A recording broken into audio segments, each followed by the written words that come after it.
To left, all your makeup should be triple cleanse.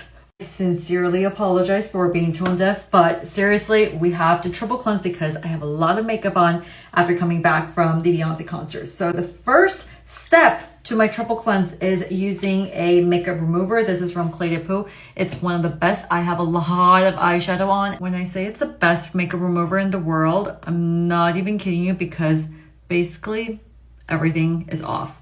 Doing this will save you so much time. Now we get into our double cleanse. Make sure your hands are clean. I see a lot of people washing their face with their dirty ass hands, and I'm like, oh my god, you're literally transferring bacteria right straight to your hands. And when I have a cleansing oil on, that's when I like to do my facial massages. I also like to massage my blackheads away. Cleansing oil is the best way to really melt that off. Wash it off with water, and then for your second cleanse is when you go in with a gel, foaming, or a powder-based cleanser. On days when I feel like I need more of a deep cleanse is when I go in with powder cleansers. This is one of my favorites. There's a lot of good ones out in the market, but this is a rice-based powder from Tatcha. Mix it in with a little bit of water, rub it in your hands, make that foam up, and then you go in with it. And I'm telling you, when you do this, it's seriously going to help melt on a lot of your makeup and ensure you're getting that really good deep cleanse. Trust me, it's worth it. I'm so happy I washed my face before going to bed.